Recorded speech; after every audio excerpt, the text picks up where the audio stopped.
Well, this marks 4 years since the Taliban took control of Afghanistan and went from insurgency to authority in the country.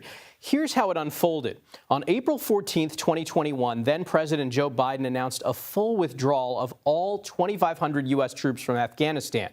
Now, that drawdown was slated to be by September 11th, in time for the 20th anniversary of the conflict. On August 15th, 2021, the Taliban, facing little resistance, marched into Kabul and overran the Afghan capital.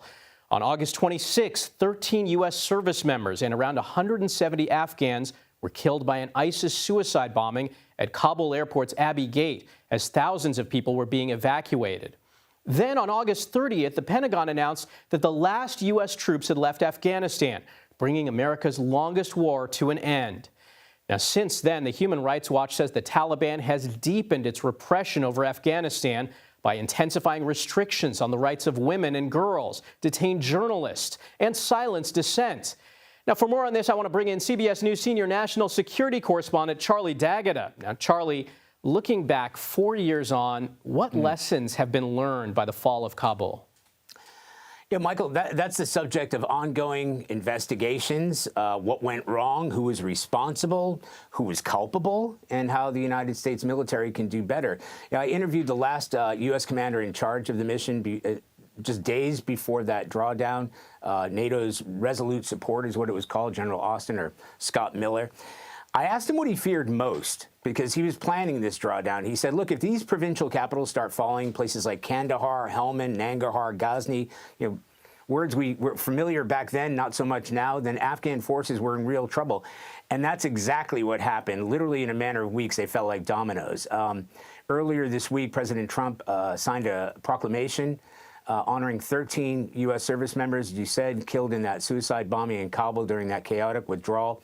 Also, we need to remember at least 170 Afghan civilians were killed in that bombing by the Afghanistan branch of ISIS. That is worrying, and what was worrying then is maybe even more worrying now. Taliban may be in control, but ISIS is their sworn enemy, and those terrorist attacks continue. And Charlie, you spent extensive time in Afghanistan reporting from there. Is it the same place that it was 4 years ago? How has it changed?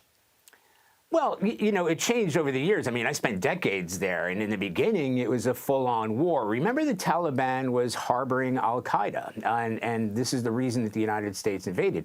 We also have to remember, 2,459 military personnel were killed.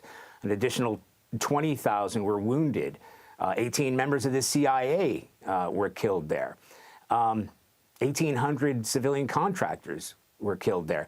So at times it was an all-out war. The United States was battling the Taliban and insurgency, trying to prop up the Afghan military. It was rife with corruption. It may still be now. Things have changed in terms of that conflict has gone away, right? United States service members are no longer in danger. The violence has gone down because they're not at war. However, as you said, women are suppressed there and oppressed there. The Taliban is in control.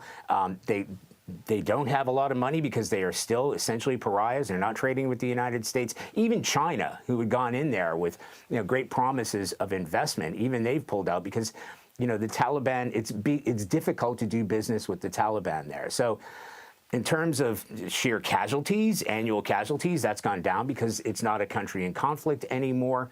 But in terms of way of life or a way forward or progress or going into the future, Afghanistan is still suffering under the Taliban.